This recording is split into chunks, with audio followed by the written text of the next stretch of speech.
Hello friends, welcome to my YouTube channel Kartik exam home. देखिए, आप सभी को पता है कि 2022 में एसएससी ने क्या कहते हैं अच्छी से अच्छी वैकेंसी निकाली और कई चेंजमेंट किए। ठीक है, अच्छी से अच्छी का मतलब बहुत ज़्यादा वैकेंसी निकाली और बहुत से चेंजमेंट किए, और चेंजमेंट इस प्रकार से थे कि जो सिलेक्शन प्रोसेस है उसको थोड़ा सा सरल कर दिया गया। तो ये बहुत अच्छी खबर थी। उसी क्रम में सेंट्रल गवर्नमेंट बहुत अच्छे से काम कर रहा है भर्ती प्रक्रिया के मामले में। जिस प्रकार से अभी 2022 में कई सेंट्रल गवर्नमेंट की भर्तियाँ एसएससी के थ्रू आई और अन्य विभागों के थ्रू आई, उसी प्रकार 2022 में दिल्ली पुलिस कांस्टेबल की भी भर्ती आनी थी। दिल्ली पुलिस कांस्टेबल की भर्ती अब 2023 में आएगी, वो 2022 के कैलेंडर के आधार पर, 2022 के कैलेंडर के आधार पर 2023 की शुरुआत में दिल्ली पुलिस कांस्टेबल की वैकेंसी आनी है। अच्छी खासी वैकेंसी आनी है। पूरा डिटेल कब आएगी, कब उसका एग्जाम होगा, पूरा इस वीडियो में जानेंगे। ठीक है, क्योंकि अगर आप सभी को पता है कि 2024 में चुनाव है, तो सेंट्रल गवर्नमेंट बहुत अच्छे से काम कर रहा है। देखिए, ठीक है, और जल्दी से जल्दी वैकेंसी आ सकती है, क्योंकि अभी देखिए जो आपकी एसएससी जीडी की वैकेंसी है वो दिसंबर माह में आनी थी, लेकिन वो नवंबर में ही आ गई। ठीक है, तो उसी क्रम में अब आज हम लोग ये जान लेते हैं कि जो दिल्ली पुलिस कांस्टेबल की वैकेंसी है वो कब आएगी, किस डेट को ऑनलाइन शुरू होगा। और तो और ये ऑफिशियल न्यूज़ है, कोई मैं एनालाइज नहीं कर रहा हूँ, ऑफिशियल न्यूज़ में बता रहा हूँ। ठीक है, कब कहते हैं उसका ऑनलाइन शुरू होगा दिल्ली पुलिस कांस्टेबल की भर्ती का, और कब उसका एग्जाम होगा। ठीक है, ऑफिशियल न्यूज़ के आधार पर, कैलेंडर के आधार पर आज हम लोग बात कर ले रहे हैं। ठीक है, तो वीडियो को पूरा देखिएगा। बहुत अच्छी वैकेंसी है। जिन्हें दिल्ली पुलिस कांस्टेबल की तैयारी करनी है, देखिए यूपी पुलिस कांस्टेबल से बहुत अच्छी नौकरी मानी जाती है दिल्ली पुलिस कांस्टेबल की। उसमें शिफ्ट वाइज नौकरी होती है, 8 घंटे की शिफ्ट होती है, महिलाओं के लिए भी और पुरुषों के लिए भी। ठीक है, और क्या जो सैलरी होती है वो यूपी पुलिस कांस्टेबल के कंपैरिजन में बहुत ज़्यादा होती है। ठीक है, तो आज हम लोग जान लेते हैं, अच्छी खासी वैकेंसी है। चलिए इसके बारे में पूरा आज हम लोग एनालाइज पूरा कुछ समझ लेते हैं। ठीक है, दिल्ली पुलिस कांस्टेबल की वैकेंसी है, लगभग 6500 प्लस पद आने हैं। 6500 प्लस पद आने हैं। जो एग्जाम डेट है, देखिए जो आपका ऑनलाइन एग्जाम जो ऑनलाइन होना है, जब फॉर्म भरे जाने हैं वो आपके 2 मार्च से भरे जाने हैं। ठीक है, ऑनलाइन कब से, तो 2 मार्च से ऑनलाइन होगा। स्क्रीन पर आप देख सकते हैं, यहाँ नीचे लिख के आ रहा होगा। ठीक है, 2 मार्च से आपके ऑनलाइन हो जाएंगे। इसके बाद आपका एग्जाम कब होगा, तो एग्जाम जो आपका होना है वो अप्रैल में है। ये अप्रैल में टेंटेटिव है। ठीक है, ये देखिए थोड़ा सा जो एग्जाम डेट होती है थोड़ा सा ऊपर नीचे हो सकती है, लेकिन अभी ऑफिशियल यही जारी कर दी गई है कि अप्रैल मई में आपका एग्जाम होगा। ठीक है, दूसरा क्या है, फीस कितनी होगी। देखिए, जनरल ओबीसी के लिए 100 रुपये होगी, एससी एसटी के लिए 1 रुपये नहीं होगी। यहाँ मैं ईडब्ल्यूएस लिखना भूल गया हूँ, ईडब्ल्यूएस भी है।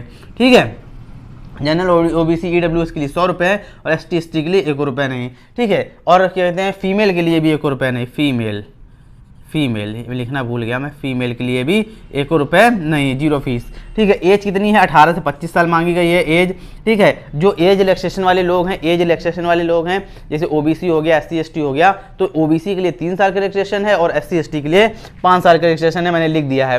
ठीक है, और देखिए जब हम लोग रिलैक्सेशन लेते हैं, जैसे ओबीसी वाला बच्चा जो उसकी एज मान लीजिए 25 के ऊपर हो गई है, अब उसको एज का रिलैक्सेशन लेना है 3 साल का, उसको जो छूट मिली हुई है, तो जो ओबीसी की वैकेंसी हैं, मतलब जितनी भी ओबीसी की जितनी भी वैकेंसी आई हुई हैं, सिर्फ वो उन्हीं के लिए एलिजिबल है। फिर वो जनरल कट ऑफ अगर एज रिलैक्सेशन लेने के बाद अगर वो जनरल कट ऑफ पार भी कर लेता है तो उसको जनरल कट ऑफ में नहीं डाला जाएगा, वो ओबीसी में ही रहेगा। जितनी ओबीसी की कहते हैं वैकेंसी, उतने के लिए वो फाइट करेगा। अगर वो ओबीसी से की मेरिट को फाइट करके पार करके जनरल में भी चला जाता है तो भी उसको कोई फायदा नहीं, उसको जनरल में गिना नहीं जाएगा, क्योंकि जनरल के लिए जो एज है वो 25 साल है, वो 25 साल के ऊपर हो चुके हैं, तो ओबीसी में रहेंगे। उसी प्रकार से एससी का भी यही रूल है, एसटी का भी यही रूल है। ठीक है, तो अभी ये भी इसके लिए मैं अलग से वीडियो लेके आऊँगा। बहुत कन्फ्यूजन रहती है लोगों को। एसएससी जीडी का रिजल्ट आया, उसमें भी बहुत लोगों की शिकायत रही है कि सर ऐसी प्रॉब्लम है। इस विषय में मैं पूरा सा एक वीडियो लेके आऊँगा। खैर, अभी इसके आगे की बात कर लेते हैं, इस भर्ती की बात कर लेते हैं।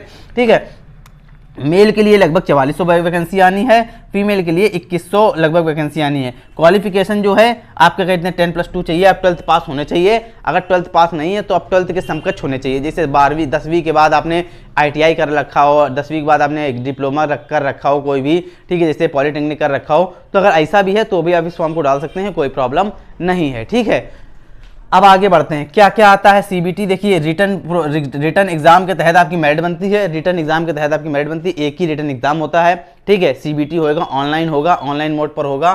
ठीक है, क्या आएगा उसमें, जनरल नॉलेज 50 नंबर की आएगी, 50 क्वेश्चन आएंगे, रीजनिंग 25 क्वेश्चन आएंगे, न्यूमेरिकल एबिलिटीज लगभग कहने का मतलब मैथमेटिक्स जो होता है उसके 15 क्वेश्चन आएंगे और कंप्यूटर के 10 क्वेश्चन आएंगे।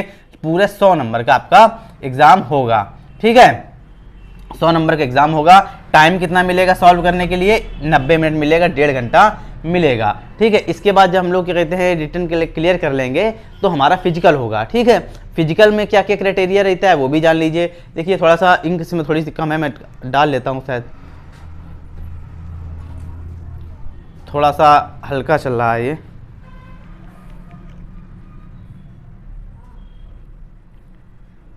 अभी के लिए काम चल जाएगा।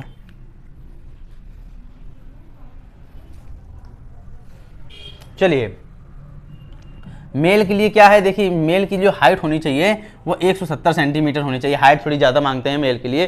ठीक है, यूपी पुलिस में 168 मांगते हैं, दिल्ली पुलिस में 170 मांगते हैं। ठीक है, मेल के लिए 170 होनी चाहिए।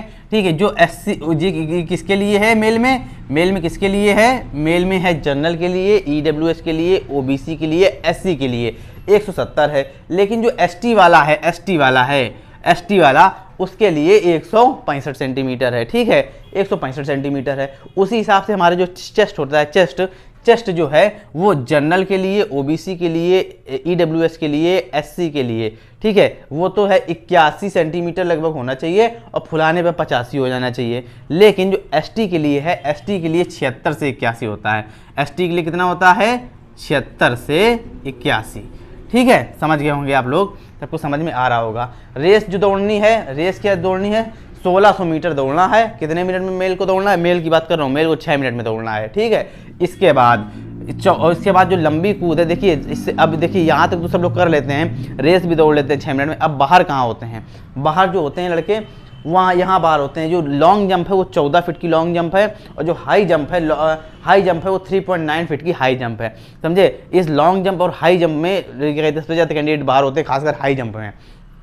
लॉन्ग जंप जिसका हो भी जाता है, जो लोग कहते हैं अच्छे खासे लंबे होंगे उनको लॉन्ग जंप हो जाता है, लेकिन हाई जंप में बहुत सी प्रॉब्लम होती हैं। ठीक है, तो हाई जंप थोड़ा बहुत भी पेट निकला होगा तो ये लगभग 4 फीट है, इसको कूदना थोड़ा सा कठिन रहता है। ठीक है, तो अच्छे से प्रैक्टिस करनी होगी अगर इसको आपको क्लियर करना है, फिजिकल क्राइटेरिया को क्लियर करना है। अच्छा खासा फिजिकल होता है इसमें। उसी प्रकार से हम लोग फीमेल की बात कर लेते हैं। फीमेल के लिए लगभग हाइट होनी चाहिए 157 centimetre, general, OBC, EWS, SC के लिए 157, लेकिन ST के लिए 155 भी चल जाएगा, 155 सेंटीमीटर। ठीक है, चल जाएगा। इसके बाद बाकी चेस्ट की तो बात ही नहीं आती है। इसके बाद क्या कहते हैं जो रेस है वो आपकी 8 मिनट दिया जाता है। आपको 8 मिनट में 1600 मीटर दौड़ना है, सभी के लिए एक कॉमन है। इसके बाद क्या कहते हैं लॉन्ग जंप कितनी होनी चाहिए, 10 फीट, और क्या कहते हैं हाई जंप 3 फीट। ठीक है, तो ये कहते हैं फीमेल का क्राइटेरिया है। अब देखिए आपको समझ में आ गया होगा, कहते हैं एक तो समझ में आ गया होगा आपका क्या कहते हैं क्या प्रोसेस रहेगा। ठीक है, और इसके बाद समझ में आ गया होगा आपका कैसे CBT 1 होगा। इसके बाद फिजिकल क्राइटेरिया समझ में आ गया होगा। अब उसी क्रम के आधार पर हम लोग ये जान लेते हैं कि जो अभी 2020 में जो एग्जाम हुआ था, ठीक है, प्रीवियस ईयर जो 2020 में जो एग्जाम हुआ, ठीक है, उसमें क्या क्या रहा, कैसी कट ऑफ गई, कैसे सिलेक्शन हुआ। ठीक है, सब कुछ उसमें जान लेते हैं। उसी आधार पर आप ये समझ जाएंगे कि 2022 में जो 23 में वैकेंसी आ रही है, 2022 की कैलेंडर के आधार पर 2023 में जो वैकेंसी आ रही है, ये वाली जो मैं बता रहा हूँ, उसमें भी किस प्रकार से प्रोसीजर रहेगा। ठीक है, अब देखिए आपको मैं समझा देता हूँ। जो टोटल पोस्ट आई थी 2020 में, वो आई थी 5690 पोस्टें।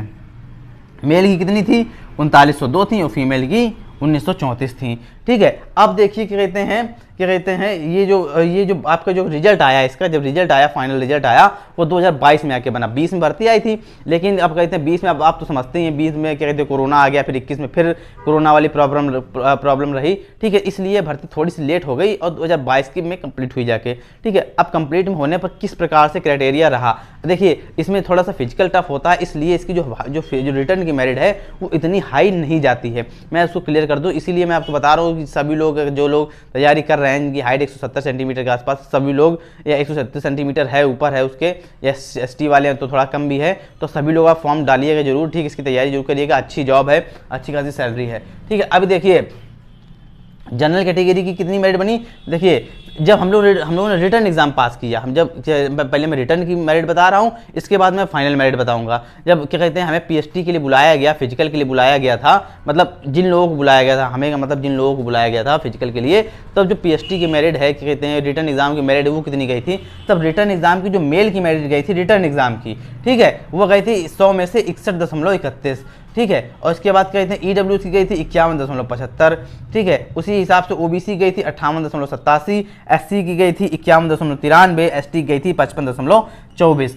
ठीक है, उसी आधार पर जब रिटर्न का पास हुआ था, जब रिटर्न वाला रिजल्ट आया था, तो उसमें फीमेल की मेरिट गई थी जनरल कैटेगरी 48.19, ईडब्ल्यूएस की गई थी 30, ओबीसी गई थी 44.52, एससी गई थी 39.44, एसटी गई थी 39.97। लेकिन अब देखिए जब क्या कहते हैं हम लोग पीएचडी के लिए बुलाया गया, पीएचडी वाली मेरिट है, जब रिटर्न एग्जाम पास किया तो कम से कम 12 गुना बच्चों को बुलाया गया, 12 गुना कैंडिडेट को बुलाया गया। तो देखिए भर्ती कितनी थी, 5690 थी, लेकिन बुलाया कितने को गया, 66,740 को। आप ऑफिशियल भी देख रहे होंगे, ऑफिशियल भी लिख के आ रहा होगा उसमें, ठीक है, स्क्रीन पर ऑफिशियल भी लिख के आ रहा होगा, 66,740 लोगों को बुलाया गया, ठीक है। हमने किसके लिए, पीएचडी के लिए, मतलब फिजिकल टेस्ट के लिए, ठीक है।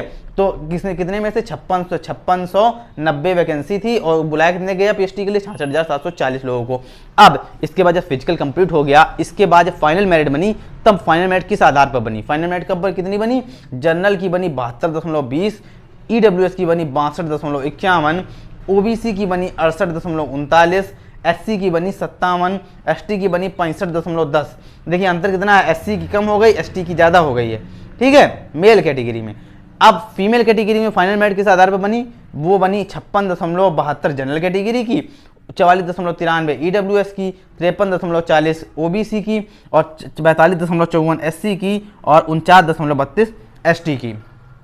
तो ये हमारी मेरिट बनी। तो अभी आपको ये चीज़ समझ में आ गई होंगी, तो आपकी तैयारी किस प्रकार से करनी है। देखिए रिटर्न एग्जाम में लगभग अगर आप जनरल कैटेगरी से बिलोंग करते हैं तो आपको 70 के आसपास होना चाहिए। देखिए अगर आप यहाँ पर पास भी हो जाते हैं, मान लीजिए किसी के 65 नंबर हैं, वो यहाँ पास भी हो गया, ठीक है, और उसको पीएचडी के लिए बुला भी लिया गया, उसने अच्छी खासी मेहनत की, अच्छी खासी अपना फिजिकल टेस्ट तैयार किया, ठीक है, लेकिन जब फाइनल मेरिट आई, देखिए मेरिट तो इसी रिटर्न के आधार पर ही बननी है, फिजिकल में आपको कोई नंबर तो मिलने नहीं है, ठीक है। जो अब बताइए जो जिसके 65 नंबर आए होंगे, 70 नंबर भी आए होंगे जनरल कैटेगरी में, उसने अच्छे से मेहनत की होगी, उसने हो सकता है रिटर्न जो फिजिकल है वो भी क्लियर कर दिया हो, लेकिन वो 2 नंबर से बाहर हो गया क्योंकि मेरिट चली गई 72, ठीक है। तो अभी आप इसकी दिल्ली पुलिस कांस्टेबल की अगर तैयारी कर रहे हैं, ठीक है, या करेंगे, जब वैकेंसी अभी करना शुरू कर दीजिए क्योंकि वैकेंसी तो आनी ही है। एसएससी जीडी की भी आ गई है, देखिए दिसंबर में आनी थी, नवंबर में आ गई, तो उसकी भी तैयारी लोग कर रहे होंगे, ठीक है। तो क्या कहते हैं, आप इस चीज़ को समझ लीजिए कि अगर आपके 71-72 नंबर तक आ रहे हैं रिटर्न में, तो आपका हाँ चांस है कि हाँ आप क्या कहते हैं एग्जाम को क्लियर कर लेंगे, आपको नौकरी मिल जाएगी।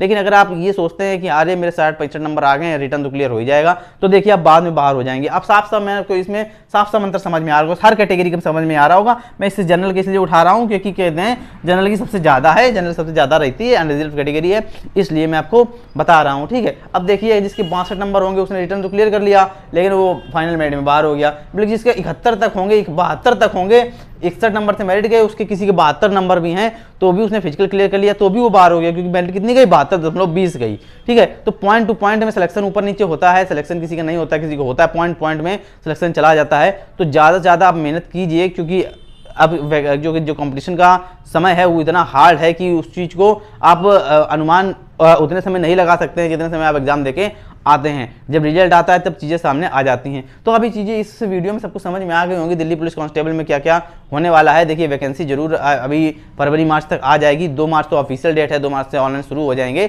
हो सकता है जल्दी आ जाए एसएससी जीडी के तरीके। एसएससी जीडी दिसंबर में आनी थी, मैं बार बार बोल रहा हूँ, नवंबर में आ गई, उसी से तो हो सकता है ये भी जल्दी आ जाए। ठीक है, अप्रैल मई में एग्जाम तो टेंटेटिव है ही, बाकी ऊपर नीचे हो सकता है, इसका कहा नहीं जा सकता। ठीक है, तो चलिए वीडियो को इतना ही रखते हैं। वीडियो को समझ में आया हो, अच्छा लगा हो, यूजफुल लगा हो तो जरूर वीडियो को लाइक करिएगा, शेयर करिएगा। चैनल को सब्सक्राइब नहीं किया तो सब्सक्राइब भी करिएगा ताकि जितनी भी सरकारी नौकरी से जुड़ी जितनी भी इंपॉर्टेंट अपडेट हैं उस समय पर आपको मिलती रहें।